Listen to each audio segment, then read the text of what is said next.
I guess we lost a couple of Republicans. It looks like we did. Yeah, who? Do we know That's who did? what we're trying to... we're still looking at those people need to absolutely be voted out. Yeah, I have an overlay here. Oh, okay. We got do we? Mitt Romney, Susan Collins, Pat Toomey, Bill Cassidy, Ben Sass. Oh, well, Lisa Ben Sass, Murkowski. of course. I'm not surprised by Portman Romney. isn't on there. Yeah. What does this get you? I don't understand. As a Republican, what does this get you? Well, They're not gonna invite you. apparently that little teaser cut together by Michael Bay convinced some Republicans. Yeah. So let it never be said that they don't stand on principle. Yeah. Look, this is what's so scary about this here is you see that you have a party and you have some Republicans who are willing to basically criminalize you, although really it's not criminal, we know that. Basically, they want to publicly punish you for saying something unpopular. Yeah. This is about punishing someone publicly for questioning the systems in place with the election. That's what this is. Make no mistake, this is a message being sent to everyone out there. And I know everyone is afraid right now. Everyone is afraid to speak on social media because you know that you get banned if you talk about the election results. If you talk about, and it's really murky. With YouTube, you can talk about individual incidents of voter fraud. You can talk about voter fraud occurring even on a significant level, but you cannot in any way imply that that might have had any impact on a national election when some states were won by 10,000 votes at all. You're not allowed to, or you face the evil big tech corporate overlords removing you. And this is what happens when you have a party, by the way. It's the same reason, it was the same basis for the riots that caused $2 billion in damages this summer. It's, guess what? A conservative speech, right? Hate speech, what they say, and then they define hate speech. Hate speech is saying there is no systemic racism. That is the same as physical violence. I know this because I've faced this. I've been banned from campuses. We've had students weep at TCU because we said that rape culture isn't a thing, saying that that is the equivalent to violence, and some people have wanted to sue me for speech. Here's the thing. The barrier, right, the standard of proof in suing someone who's a civilian, which Donald Trump is, goes far beyond, well, he actually rationally justified why rape culture isn't a culture in the United States. He actually rationally justified why hate speech isn't a real thing, or he actually, any of the changed my minds. We've had students complain. We've literally had students complain and say that I am inciting violence by showing up and having changed, I'm pro-life, change my mind. As opposed to, you know, you've been there. We've had people crying. They want to apply that standard now to be used to impeach a non-sitting president. This is not an attack on Donald Trump.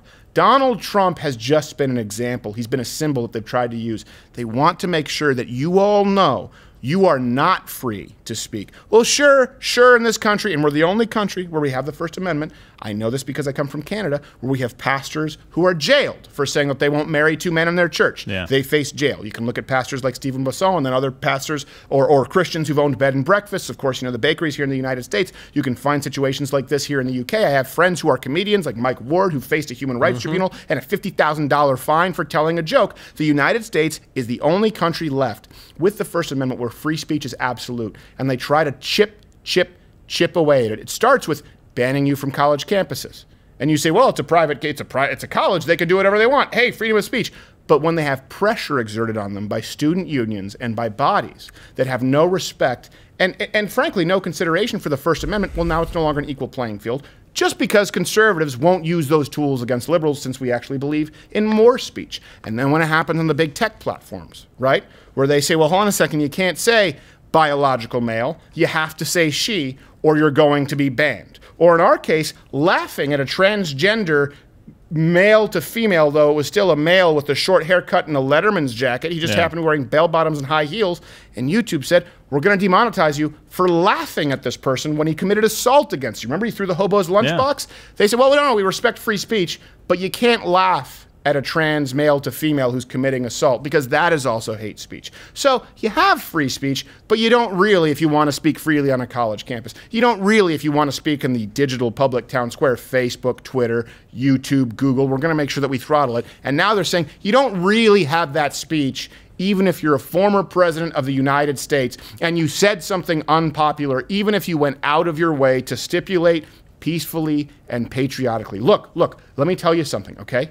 If you are not free as a former holder of office to say the system is rigged, I believe that the system is unfair, which, by the way, Democrats did for years.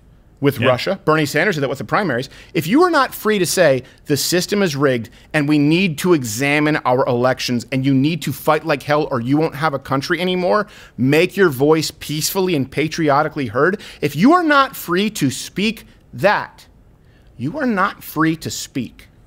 And that's what this is about. And we just had, what, 54 people say, who gives a rat's? It's not just about the Constitution and the articles of a former sitting president, of a former president. These are charges being brought against a private citizen for speaking freely, and he included the caveat, peacefully, and patriotically. And they're saying, no. You still can't say that. We're going to come after you. Constitution be damned. And that's why we're going to be here this Thursday. That's why we're going to be here forevermore. That's why we ask that you sign up, join at Mug Club, louderwithcrowder.com/Mug Club. You enter in the promo code, fight like hell, you get through. Hello, Joe Lewis. Did you come to say goodbye to everyone? Hello. And Joe Lewis, now he's tired. He needs some food because I've got to take care of him. Look, he's going, oh, hello. Yeah, that was pretty funny, though. What? That trans running in those high heels. Oh, yeah, it was really funny. No, that beautiful and brave female. That beautiful female. Beautiful and brave. Who she was beautiful in her own way. Out. All right, Joe Lewis says, well, look, see, Joe Lewis. Twist both his Hey, by the way, this is not, I just want you to understand this. This is not about the president. This is not about the former president. This is not about Section 3, this is not about Section 3, Article 14. This is about the First Amendment and what is happening right now in our country. Look, I think it's crazy for people to say that Joe Biden was going to be arrested on Inauguration Day. The QAnon people saying that. I think it's crazy and I think it's stupid. And I still think you shouldn't be banned from the public square for thinking something crazy and stupid. Just like I don't think Al Gore should be banned from the public square just because he was demanding that 3 counties be counted so that he could win the 2000 election. I think it's crazy for Nancy Pelosi and Hillary Clinton to say that Donald Trump was a Russian pawn and that he needs to be impeached. I think it's crazy, but guess what? I still don't think they should be banned from social media. Because what happens if we allow everyone to speak and the truth to play out? Ultimately we win. This is about the institutions that be, meaning big tech, media, and those in the political establishment wanting to prevent the truth from playing out before the public eye. And it's a brilliant charade. It's, hey, we're going to get to the bottom of this. Well, they don't need to present evidence, and there's no standard of proof. What they really want to do when they say get to the bottom of this is ensure that a former president, someone who was voted for by 70 million Americans, is not allowed to express the views shared by 70 million Americans. It's not about Donald Trump. It's about 70 million, at least, of you out there and your ability to speak freely. Make sure you understand that and you have that clear. Watch Good Morning Mug Club live every Monday through Thursday at 10:15 Eastern.